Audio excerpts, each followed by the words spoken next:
Marduk searched thoroughly for a just ruler, one favored in his heart.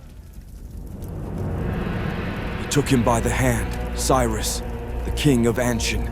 He summoned his chosen one. He named his name to rule over all. Cyrus Cylinder, line 12.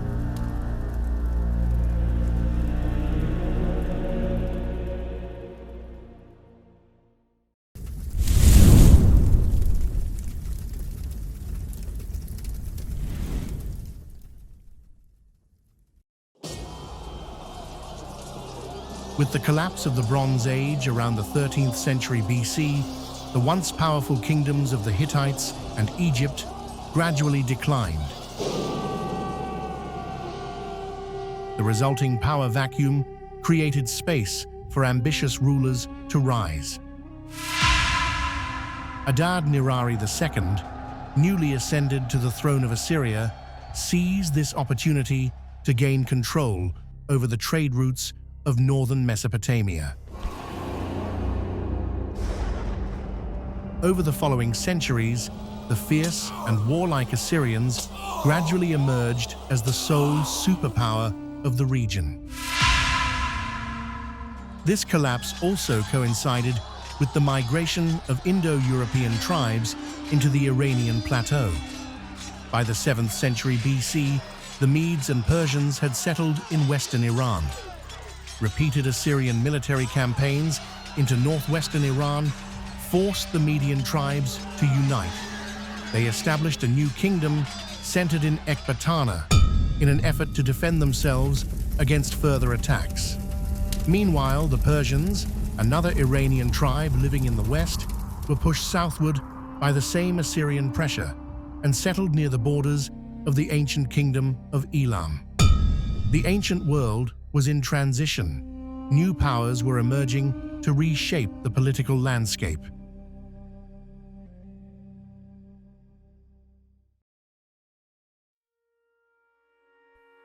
During the second millennium BC, the Persians began a gradual migration into the Iranian plateau. While the precise location of their earliest settlements remains a matter of scholarly debate, it is generally believed that they first established themselves in the central Zagros region. An early mention of a people known as Pasua appears in the annals of Shalmaneser III, dating to 843 BC. Some historians have speculated that these may have been the early Persians, though this identification cannot be confirmed with certainty. Subsequent Assyrian campaigns into the eastern borderlands of their empire often mention the Persians among the subdued tribes. It seems likely that between the 9th and 7th centuries BC, the Persians, seeking to resist Assyrian encroachment, entered into alliances with neighboring Zagros tribes and with the powerful kingdom of Elam to the south. However, even this coalition failed to halt the Assyrian advance. Repeated Assyrian incursions into the Zagros appear to have triggered a second wave of Persian migration, this time toward the south. By the early 7th century BC, Elam was in decline, and its authority over the region of Anshan had significantly weakened. It is within this context that the Persians, possibly under the leadership of Teispes, may have succeeded in seizing control of Anshan, laying the first foundations of what would later become the Achaemenid Empire. In 652 BC, a pivotal event unfolded, one that would alter the trajectory of the Persian people. Šamaš-šuma-ukin, the brother of Assyrian king Ashurbanipal and his appointed governor in Babylon, rebelled against the authority of his brother. Aware that he could not withstand the might of Assyria alone, he sought alliances with the traditional enemies of the Assyrian Empire. He forged a broad coalition that included the Elamites, various Zagros tribes, and even secured the support of the Arabs and the Pharaoh of Egypt.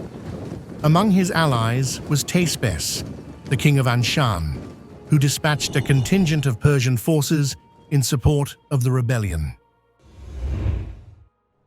In 652 BC, the king of Elam assembled a force composed of warriors from the Zagros region and southern Iran and placed it under the command of a general named Undashu.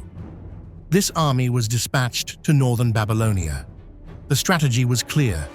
Šamaš-šuma-ukin would advance southward with his own forces to swiftly defeat the remaining Assyrian governors loyal to Ashurbanipal. Once the southern territories were secured, his army would rendezvous with the allied coalition in the north and march against Assyria as a unified front. While Šamaš-šuma-ukin led his troops from Babylon toward Uruk, Undashu fortified a strategic defensive position in the north, prepared to block any Assyrian counteroffensive. Speed was essential. The success of the operation hinged on striking quickly and preventing the Assyrian forces from dividing the allied armies. Šamaš-šuma-ukin, understanding the urgency of the moment, moved swiftly to besiege Uruk. However, the city proved more resilient than anticipated. Its defenders had stockpiled provisions, and the siege dragged on. With precious time slipping away and Ashurbanipal's forces closing in on Undashu's position in the north, Šamaš-šuma-ukin abandoned the siege and redirected his campaign toward the city of Ur. There, too, he encountered fierce resistance and was drawn into another prolonged siege. Eventually, he was forced to lift the siege without securing any meaningful victory and march north in a last-ditch effort to support his allies. Meanwhile, Ashurbanipal struck first. Before the two rebel forces could unite, he engaged Undashu in a decisive battle and routed the Elamite-led army. To compound Šamaš-šuma-ukin's misfortune, the remnants of the Elamite troops mutinied and withdrew from Mesopotamia altogether. With Elam out of the equation, Ashurbanipal continued his advance, and by the end of 651 BC had captured the city of Sippar.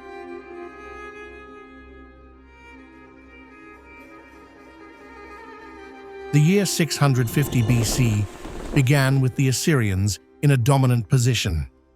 Ashurbanipal's officers had cleared the southern territories of rebel forces and established a strong defensive line against any possible Elamite resurgence. In the north, the cities of Babylon and Borsippa were now under siege.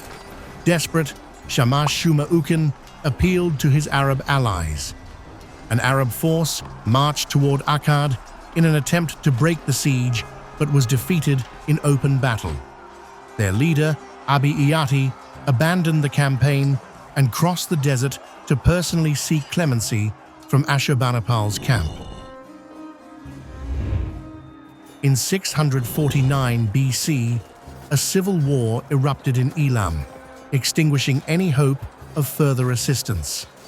Tamaritu was overthrown by Indabigash, who initially sought peace with Ashurbanipal and pledged to fulfill any condition for ending the conflict. However, before any accord could be reached, a rebellion broke out in Elam. Indabigash was killed, and the negotiations collapsed.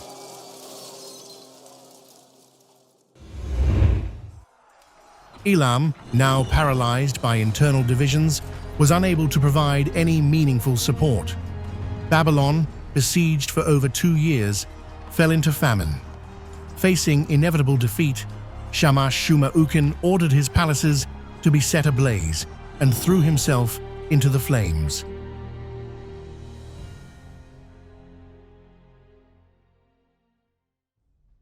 Now that the rebellion of Šamaš-šuma-ukin in Babylon had been crushed, the time had come for Ashurbanipal to exact a brutal revenge upon the Elamites and their allies. Between 646 and 639 BC, the Assyrian king launched a series of relentless military campaigns across Elam and its surrounding regions. During these expeditions, Ashurbanipal succeeded in utterly destroying the remnants of the Elamite army and capturing the city of Susa. In his royal inscriptions, Ashurbanipal vividly describes the fate of Susa with the following words. Susa, the great holy city, home of their gods, seat of their mysteries, I conquered. I entered its palaces. I opened their treasuries where silver and gold, goods and wealth were amassed. I destroyed the ziggurat of Susa. I smashed its shining copper horns. I reduced the temples of Elam to naught. Their gods and goddesses I scattered to the winds. The tombs of their ancient and recent kings I devastated. I exposed to the sun, and I carried away their bones toward the land of Ashur. I devastated the provinces of Elam, and on their lands I sowed salt. The noise of people, the tread of cattle and sheep, the glad shout of rejoicing I banished from its field.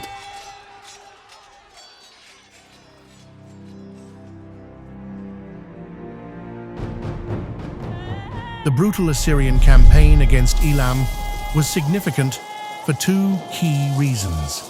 First, the destruction of the Elamite kingdom and many of the small neighboring states created space for the rise of the Persians. Second, it was in this context that Ashurbanipal, for the first time in his inscriptions, mentioned a Persian king by name, Cyrus. In 640 BC, shortly after the fall of Susa, Cyaxares passed away, and his eldest son, Cyrus I, ascended the throne of Anshan.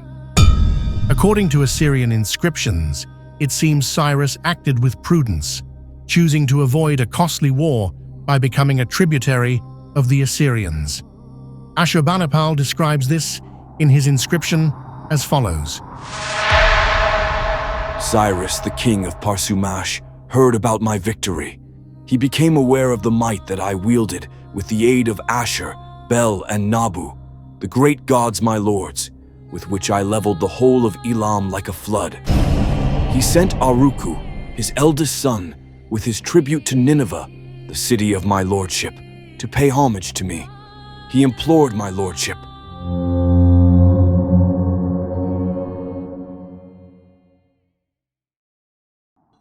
After Ashurbanipal's campaign, fierce rivalry erupted among the local kings of southwestern Iran. Correspondence between Ashurbanipal and his provincial governors reveals a period of conflict and unrest among these regional rulers. Based on later developments, it seems that the Persians capitalized on the disorder to expand their influence. Cyrus I, who had wisely spared his kingdom from a costly war with the Assyrians, used the opportunity to steadily consolidate Persian power in Anshan.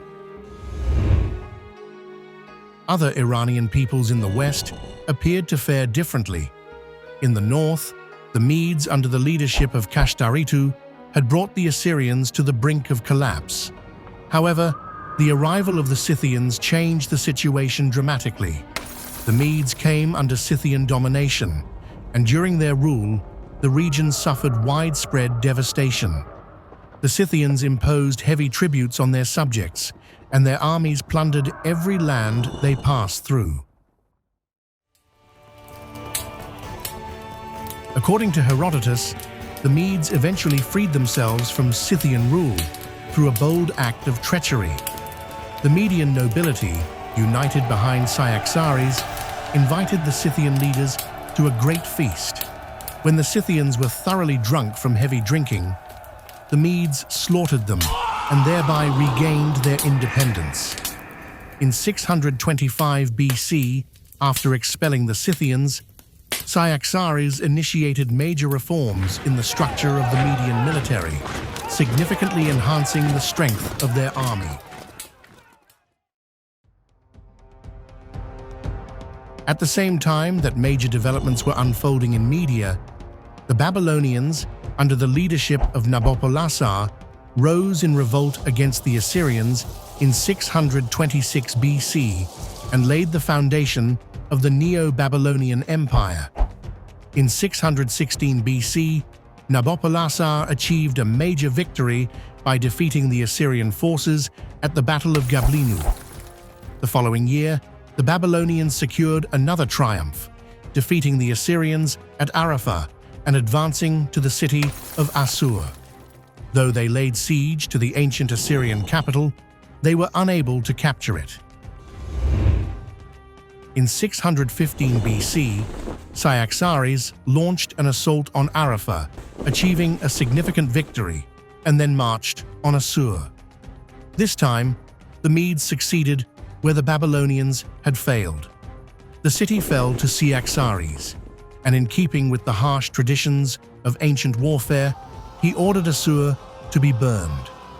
The once glorious capital of Assyria was reduced to ashes and ruin. Following this, the Medes turned their attention to Nineveh, but failed to conquer the city. It was during this period that Cyaxares and Nabopolassar met amid the ruins of Assur and formed a formal alliance. To cement their union, Cyaxares married Nabopolassar's daughter, an act that solidified their cooperation in the war against Assyria. In 612 BC, the united forces of the Medes and the Babylonians reached the fortified walls of Nineveh. The defenders had well prepared the city's fortifications and awaited their enemy with determination. The Medes and Babylonians set up camp to the east of the city. Once their siege engines and towers were ready, the Allies launched a direct assault on the city walls. The Assyrians responded with full force. A brutal battle unfolded atop the ramparts.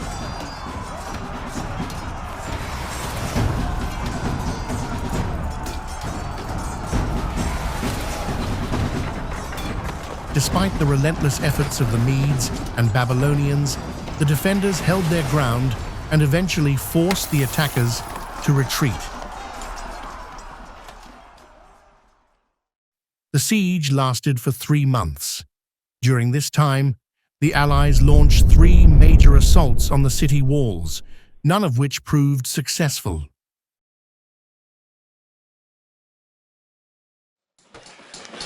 Eventually, they managed to flood the eastern side of the city by diverting the river, causing a section of the wall to collapse. Through this breach, the Allied forces entered the city.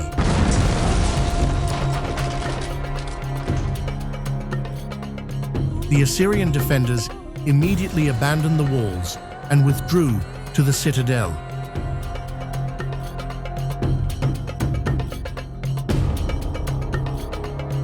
The Medes and Babylonians poured into Nineveh through the opening, setting ablaze everything in their path as they advanced. Šamaš-šuma-ukin, the king of Assyria, witnessing the destruction of his capital, threw himself into the flames in despair. His brother, Ashurbanipal, gathered the remnants of the army and fled the city. The city that had once inspired fear across the ancient world was consumed in the fire of the Allies' vengeance.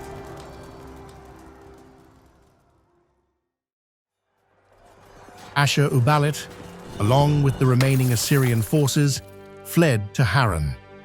After plundering and utterly destroying the city of Nineveh, the united Median and Babylonian armies pursued him. Another battle ensued at Haran, in which the Allies once again emerged victorious. Ashurbanipal sought refuge in Carchemish and appealed to the king of Urartu for assistance. In response, Cyaxares launched a campaign against Urartu to prevent reinforcements from reaching the Assyrian remnant. This, in turn, prompted Ashurbanipal to seek aid from Egypt. With Egyptian support, he managed to resist Babylonian forces until 610 BC, though ultimately he was defeated. In a final effort, Ashurbanipal, again with Egyptian help, attempted to retake Carchemish in 605 BC, but the campaign ended in failure. With this defeat, the once mighty Assyrian Empire came to a formal end.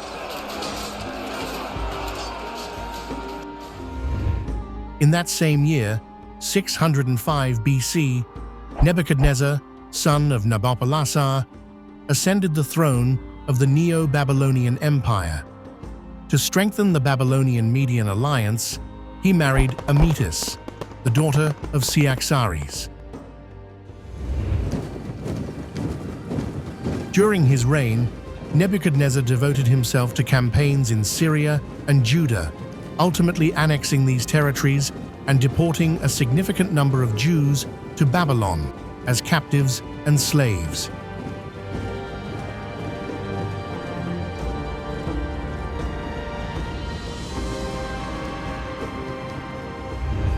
Meanwhile, the Medes, having subdued Urartu in 609 BC, continued their territorial expansion.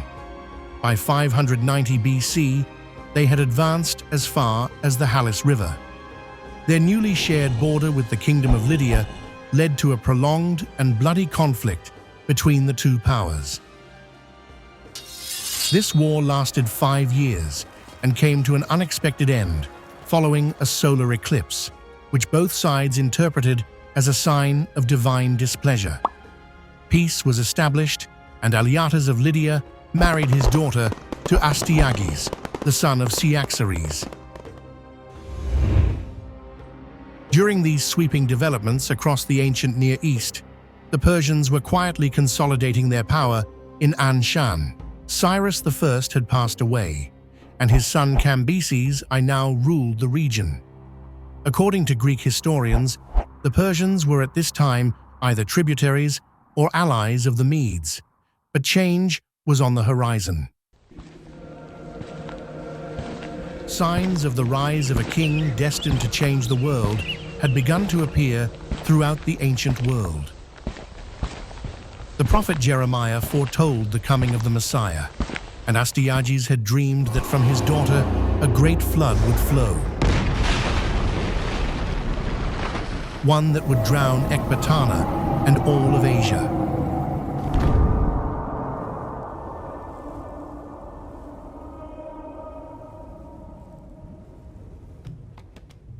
In the next episode, we will recount the birth and childhood of Cyrus the Great. So make sure to subscribe and hit the notification bell to be informed as soon as the new episode is uploaded.